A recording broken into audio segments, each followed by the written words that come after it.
అంతేకాకుండా మీ అయ్యేమో ఇరిగేషన్కు సంబంధించిన వాటిల్లో మిగతా వాటిల్లో అక్కడ ఇలా ఎంక్వైరీలు ఎదుర్కొంటున్న పరిస్థితి ఉన్నది. ఎందుకు కాంగ్రెస్ ప్రభుత్వం కేటీఆర్ పట్లనో కేసీఆర్ పట్లనో కవిత పట్లనో లేకపోతే హరీష్ రావు పట్లనో ఉదాసీనంగా ఉంటుందని అనుకుంటున్న వాళ్ళకు ఒక సమాధానం. మీరు ప్రభుత్వాన్ని పరిపాలించమంటే వీళ్ళని అరెస్ట్ చేసే పనిలో ఉన్నారేందని చెప్పి సమాజం అనుకోవద్దనే ఉద్దేశంతో. కానీ వీళ్ళ నలుగురు కోసం పోరాడుతున్నారు తప్పితే ప్రజల కోసం పోరాడే దరిద్రులే కాదు వీళ్ళు. ఇలా కేటీఆర్ హీరోనట. ఏం హీరో అంటే నువ్వు ఇగో క్యాసినో హీరో. నువ్వేం హీరో అంటే కోళ్ళ పందాలు. సిగ్గున్నాదిరపై మీకు కనీసం. కోళ్ళ పందాలు ఆంధ్రలో సైతం సంక్రాంతికి ఆడుకునే కల్చర్ ఉన్నది. ఎక్కడైతే దాని నేటివ్ ఉందో మన పక్కన ఉన్న రాష్ట్రం, మనం అందరం కూడా కోళ్ళ పందాలంటే అందరం కూడా ఉమ్మడి ఆంధ్రప్రదేశ్లో సంతోషపడ్డ వాళ్ళం. సరే, దానికి కోడి కత్తులు కట్టి అదొక హింసాత్మక సంఘటన చేసి అది పోలీసులు చూసుకుంటారు. కానీ ఆ దసరా పండుగ ఒక ఎత్తు తెలంగాణలో జరిగితే సంక్రాంతి పండుగను కూడా ఆంధ్రలో జరిగేదాన్ని మనం అందరం కూడా సంతోషంగా చేసుకునే చరిత్ర ఉంది. కానీ సంక్రాంతికి ప్రజలు ఆడుకునే సంబురాన్ని కూడా కమర్షియల్ చేసి పడేసి 2 years నుంచి దందా నడుస్తుంది. వీళ్ళ టీఆర్ఎస్ ప్రభుత్వం హయాంలో ఇచ్చిన పర్మిషన్స్ ఇవన్నీ కూడా. వెనుకటికి సన్బర్న్ పేరు మీద ఒక ఈవెంట్ ఇక్కడ జరిగేది, అది మొత్తం నంగా ఆటల ఆట. దానికి పర్మిషన్ ఇచ్చింది కూడా ఇప్పుడున్న ఈ కేటీఆర్, అప్పుడు మున్సిపల్ శాఖ మంత్రి. ఇప్పుడు ఈ చుట్టుపక్కల ఉన్న చిన్న చిన్న చెరువులు, చిన్న చిన్న వాటర్ బాడీస్ని అంతా కూడా నీ అనుయాయులకు కబ్జా చేస్తుంది. 2014, 2024 చిత్రపటాన్ని బట్టి గారు స్పష్టంగా చూపించిన పరిస్థితి మనకు కనపడ్డది.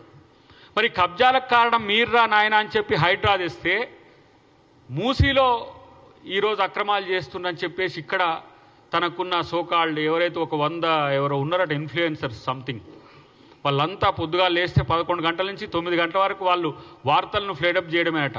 ఇగో ఈ దొంగలకు నాయకుడు ఎవరు, దొంగలకు హీరో ఎవరు అంటే కేటీఆర్. వాళ్ళ అయ్యేమో వాళ్ళ బావో బామ్మార్దో వాళ్ళిద్దరు తేల్చుకొని వాళ్ళిద్దరు ఇట్లా హీరో ఎవడైతే వాడు చూసుకుందాంలే తర్వాత అని చెప్పి ఆయన అప్పుడప్పుడు బయటికి వెళ్ళి కూస్తూ ఉన్నాడు.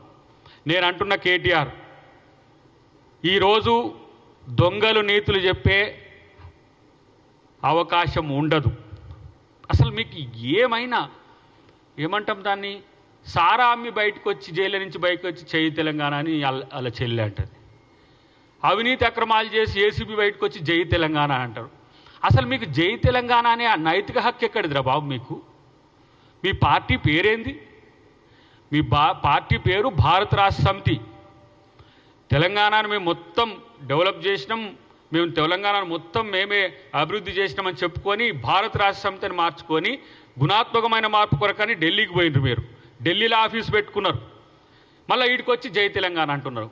తెలంగాణను దోచుకున్న దొంగలుగా తెలంగాణ ప్రజలు మిమ్మల్ని గుర్తిస్తారు తప్పితే ఇంకా మీరు తెలంగాణలో వచ్చి రాజకీయాలు చేస్తాము, తెలంగాణలో వస్తే మేము ఇగో ఏదో చేయబోతాము ఒకడు అంటాడు, ఇక వచ్చేది మనదే ఇక రేపే అంటాడు. ఇలా నేను అంటున్న ఒక మాట, మీ నుంచి మీ ఎమ్మెల్యేలు 10 మంది ఎందుకు పక్కకు పోయినారో కనీసం మీరు ఎవడైనా మీరు ఆత్మపరిశీలన చేసుకుంటుండ్రా? మీ అయ్యబోయి ఫామ్ హౌస్లో పడతాడు, మీరేమో ఈ డ్రగ్స్ ఇట్లాంటి వ్యాపారాలలో ఉంటారు. మీ వ్యాపార అభివృద్ధి కొరకు మీరు రాజకీయాలు చేస్తుంటే మీ ఎమ్మెల్యేలు మీతో ఎందుకు ఉండాలి? తెలంగాణ ప్రజలు మీ కొరకు ఎందుకు ఉండాలి? తెలంగాణ మేధావులు ప్రజా సంఘాలు మీతో ఎందుకు ఉండాలి? ఇది ఆలోచించుకోండి. ఊకనే కాంగ్రెస్ పార్టీకి రేవంత్ రెడ్డి గారికి పట్టం కట్టలే. మీ యొక్క దొంగతనాలు, మీ యొక్క అక్రమాలు, మీ యొక్క దోపిడీలు, మీ యొక్క తెలంగాణ ప్రజల్ని వంచే తీరును బట్టే ఇలా కాంగ్రెస్ పార్టీకి అధికారం ఇచ్చింది. ఎందుకంటే తెలంగాణని ఇచ్చింది కాంగ్రెస్ పార్టీ అని నమ్మిండ్రు కాబట్టి.